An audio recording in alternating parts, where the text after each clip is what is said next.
Recently I've noticed a lot of people are asking for regular edge lace. They just want paper edging lace. And there's a real easy way of doing this, and I thought I'd show it to you. Before I got the Inspiration Studio Pro, I used to use the regular Inspiration Studio, and it was hard to use images and make them attach to things, and I use letters a lot. So I'm going to open up a font here and show you a simple way to make simple paper edging. I'm going to try the letter D. It's a capital letter D, nothing fancy about it, but those are the ones that make the best paper lace edging. So what I'm going to do is butt that up against the top there, and I think I'm even going to leave it that size. I mean, you can make it smaller, you can make it larger. Keep in mind that the smaller you make it, if you get too tiny, your cutter is going to have a hard time. So I try to keep it somewhere between. That actually looks pretty good. Okay, so I have that there, and one of the things I need to do now is I'm going to right click, and I'm going to scroll down until I find multiply. Now I can have this, what it's going to do is the same thing as the mirror image, only this time you can overlap if you want. You can make it go up, you can make it go down, you can make it go to the left, to the right, whatever you want. In my case, since I have it at the top, I'm going to want it to go down. So I'm going to click on that, and I have to look at the up and down arrows. So I have it right now at 0.15 apart. That's the space in between. But I want this to be a negative because I want this to overlap slightly. So usually when I'm making paper lace, I usually put it at a negative 0.1. And I have it going down, and I have 1 for the time being. This is my practice run, so I'm just going to hit OK. And I just want to see how that looks. I like that look. So what I'm going to do, instead of doing the, hitting back button and redoing the whole thing, I'll just put both of these together. So I'm going to do the same thing again, multiply.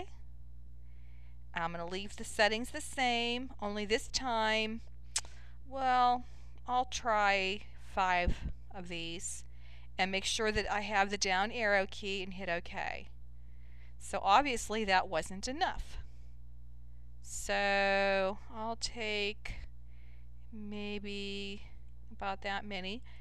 Right click, multiply, down arrow. My settings are still the same. I need to change it to 1 this time because I don't want 5 of that going down. I need about 1 more of that group. So I'm going to hit OK. Actually I needed more than that, but I'll just make this bigger just to make it easier. So I'm going to group these all together. I'm going to go over to where it says weld, and they're welded together. And if I want to make sure that it's exactly 12 inches long, then I'm going to hit my C, the letter C as in candy. And my transformation box will come up and it says condense. And it shows me exactly how wide it is and how high it is. Well, right now it's 11.663. So I want it to be 12. Perfect. I didn't highlight that right. Let's try that again. And I'm just going to hit a 2 in there to make it 12. And I'm going to hit apply. Okay, so now it's not centered on the page the way that I need it to be. So I'm going to go to the paragraph looking box here. Why can't I think of the name of it right now? And justify. I'm sorry, I couldn't think of it. And I always get these two mixed up. That's the top one, this is the bottom one. And for some reason it's not moving. That should be moving. Maybe it's this one. No, that one isn't either. Huh. Well, I guess I'm going to have to do it manually. I shouldn't have to, though. I don't know why that's not doing that. Maybe I just hit the wrong one. I don't know.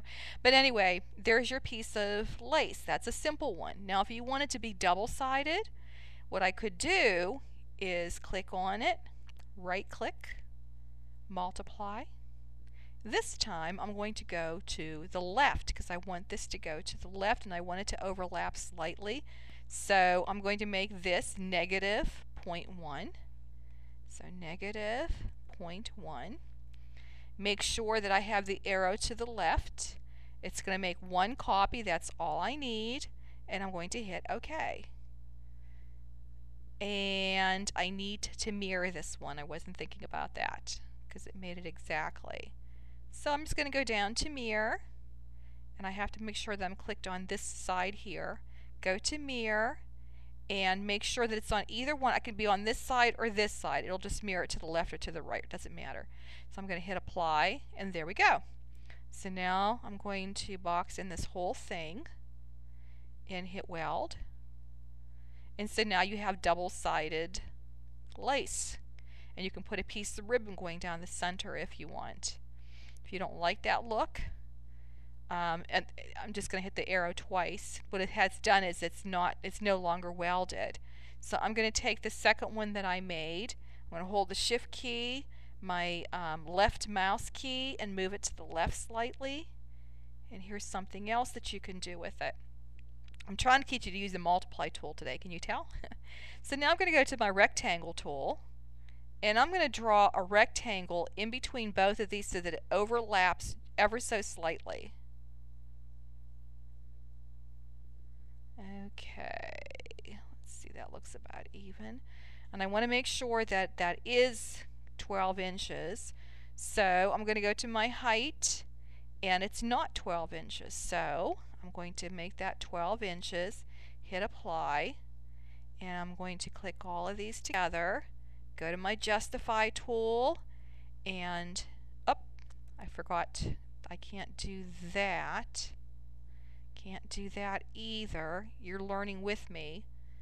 I don't know, I'm going to have to ask the craft room about this. I'm not doing something right, obviously. But it looks like it's pretty even. I could always trim it up. So what I'm going to do now is weld these. And that's like a wider piece of lace that you can put ribbon. But if you want to weave ribbon through it, you can actually put a slit where you can weave it through. So what I'm going to do is get a rectangle, and I'm going to make a real skinny rectangle. Just enough that the ribbon can fit through. Okay, and it'll automatically highlight when I click on the arrow key. And I want this to come to the front so that I can see it, and I'm going to right click on the white so that it's visible. And I want to make sure that this is justified. So I clicked on the white box, on the rectangle. I held down my shift key while I clicked on the lace, and now I'm going to go to justification and make sure that it's centered. Okay, so now I'm going to click back on my white. I'm going to right click, go to multiply. This time I'm going to want it to go up. And I also do not want it overlapping this time. I'm going to make these spaces maybe about 1/4 of an inch apart. So I'll put 0.25 for 1/4 inch. I'm going to make sure my up arrow is hit. I only have one for the number of copies because I'm just going to test it out and see if that's the way I want it, and hit OK. And that looks like it's okay, but I think I would rather have them spaced a little further apart. So I'm going to do the whole thing again. Click on this, right click, multiply. So maybe I'll make it a 1/2 inch. So I'll put 0.5. Okay, make sure my up arrow key is there, hit OK. And I like that better. Okay, so I think I'm going to stick to that. Okay, so I highlighted both of those, right click, multiply, up arrow, and I'm probably going to need quite a few of those. I'm going to put 25 in. I could always erase some. Okay, make sure the up arrow is on, hit OK. Let's go and see. Yep, I have too many of them. Oh, way too many of them. What was I thinking? I could undo it, but just as easily delete it too. So I'm just boxing them in and deleting them. Now, one of the things that I've noticed when I'm making these is you have to be careful how close to the edge it is, but I actually got pretty lucky with this. I think that'll be fine. So now I'm just going to box all of this in, and I'm going to weld. See if it works, and it did. And so now I've got a piece of ribbon. But I had one of these. That happens sometimes when you weld. One of these disappeared.